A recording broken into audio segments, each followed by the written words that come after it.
Hello बच्चों। तो आज हम आपको एक लालची मिठाई वाले की कहानी सुनाने जा रहे हैं। एक बादलपुर गांव में एक मोहन नाम का हलवाई रहता था।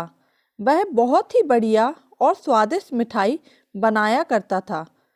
इसी वजह से उसकी दुकान पूरे गांव में बहुत ही मशहूर थी। पूरा का पूरा गांव उसकी ही दुकान से मिठाइयाँ खरीदता था और वह और उसकी पत्नी मिलकर बहुत ही स्वादिष्ट मिठाइयाँ बनाया करते थे, क्योंकि वह सारी की सारी मिठाइयाँ शुद्ध देसी घी से बनाया करते थे।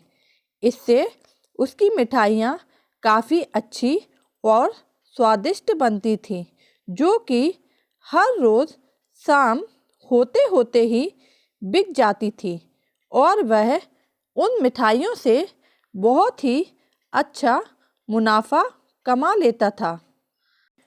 उन मिठाइयों को बेचकर मोहन हलवाई वाले की अच्छी खासी आमदनी हो जाती थी। जैसे जैसे उसकी आमदनी बढ़ने लगी, वैसे ही मोहन के मन में और पैसे कमाने का लालच भी बढ़ने लगा।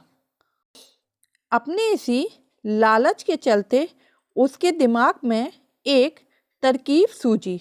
वह शहर गया और वहाँ जाकर वहाँ से 2 चुंबक खरीद के ले आया और वह उन चुंबक के टुकड़ों को अपने तराजू के नीचे लगा दिया, जिससे अब जो भी मिठाइयाँ थीं उनका वजन 250 ग्राम से लेकर आधा किलो तक कम हो जाया करता था। इसके बाद उसकी दुकान पे एक नया ग्राहक आया, जिसने मोहन हलवाई वाले के पास से 1 किलो बर्फ़ी खरीदी। इस बार उसकी तराजू में चुंबक लगी थी, जिसकी वजह से मोहन हलवाई वाले को बहुत अधिक मुनाफा हुआ और वह बहुत खुश हुआ। उसने यह तरकीब की बात अपनी पत्नी को भी बताई, लेकिन उसकी पत्नी ने मोहन को यह चालाकी करने के लिए मना किया। उसकी पत्नी को यह बात अच्छी नहीं लगी कि आप दूसरों को धोखा दे रहे हैं। उसने अपने पति को समझाया, लेकिन मोहन समझने के लिए तैयार नहीं था। उसने अपनी पत्नी की कोई भी बात नहीं मानी और वह हर रोज़ अपनी तराजू के नीचे चुंबक के टुकड़े लगाकर मिठाइयाँ बेचने लगा और अपने ग्राहकों को धोखा देने लगा। इससे उसका मुनाफा बढ़कर कई गुना अधिक हो गया था। इससे मोहन को काफ़ी खुशी होने लगी। एक दिन मोहन की दुकान पर संजय नाम का एक नया लड़का आया। संजय शहर से आया था और शहर में उसकी भी एक बड़ी सी मिठाई की दुकान थी। अभी संजय अपनी नानी के यहाँ आया था और उसकी नानी ने उसे 2 किलो बर्फ़ी लाने के लिए कहा था। तो संजय ने मोहन मिठाई वाले की दुकान से 2 किलो बर्फ़ी ली। मोहन मिठाई वाले ने संजय को भी चुंबक लगी तराजू से तौलकर बर्फ़ी दी थी। संजय ने जैसे ही बर्फ़ी उठाई, उसे लगा कि बर्फ़ी का वजन 2 किलो से कम है। उसने अपना शक दूर करने के लिए मोहन मिठाई वाला से दोबारा से बर्फ़ी तौलने के लिए कहा। संजय की यह बात सुनकर मोहन चिढ़ गया और उसने कहा कि मेरे पास इतना फालतू समय नहीं है कि मैं बार बार तुम्हारी बर्फ़ियों को ही तौलता रहूं।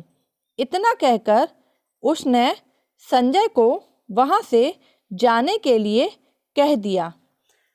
अब मोहन मिठाई वाले की बात सुनने के बाद संजय वहाँ से बर्फ़ियाँ लेकर चल दिया। संजय की भी शहर में एक मिठाई की दुकान है, इसलिए उसे इतना तो अंदाजा था ही कि यह 2 किलो है कि नहीं। परंतु उसने अपना शक और दूर करने के लिए एक दूसरी दुकान पर जाकर उन मिठाइयों को तुलवाया। तब उसे पता चला कि यह बर्फ़ी तो केवल 1.5 किलो ही है। अब उसका शक यकीन में बदल गया था और उसे पता चल गया कि मोहन मिठाई वाले के तराजू में कुछ तो गड़बड़ है। अब संजय ने मोहन मिठाई वाले की तराजू की गड़बड़ी को सबके सामने के लिए खुद की तराजू को शहर से मंगवा लिया और उसे मोहन मिठाई वाले की दुकान के पास ही रख दिया। और अब संजय गांव के सभी लोगों को इकट्ठा करने लगा। जैसे ही गांव की भीड़ इकट्ठी होने लगी, उसने गांव के लोगों से कहा कि आज मैं आप सभी को एक जादू दिखाने वाला हूँ। यह जादू देखने के लिए बस आप सभी को मेरे साथ मोहन मिठाई वाले की दुकान पर चलना होगा और उसकी दुकान से खरीदा हुआ सामान एक बार फिर से तराजू में तौलना होगा।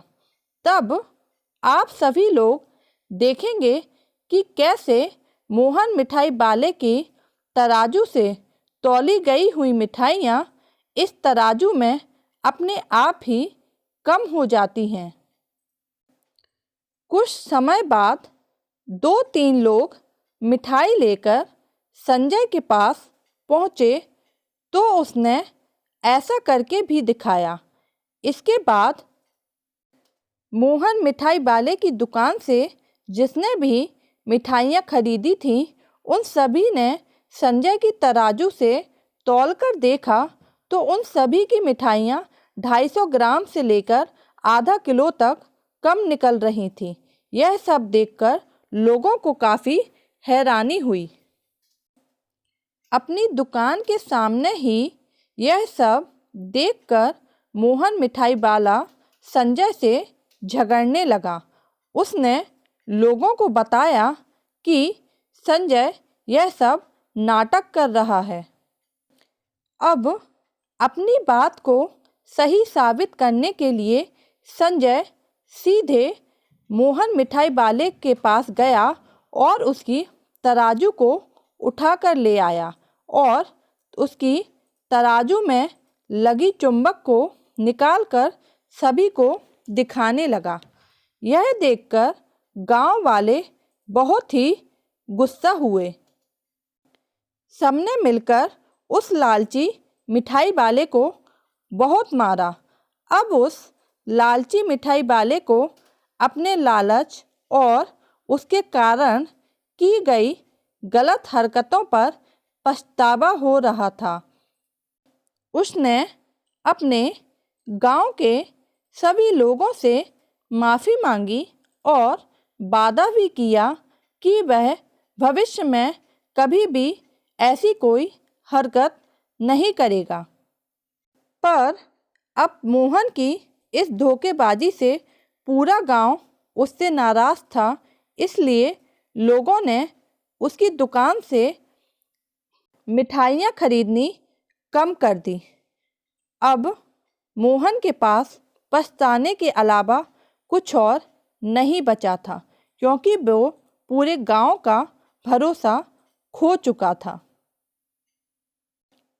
तो हमें इस कहानी से क्या सीख मिलती है बच्चों? कि कभी किसी को भी लालच नहीं करना चाहिए। हमेशा ईमानदारी के साथ अपना काम करने से ही इंसान का नाम होता है।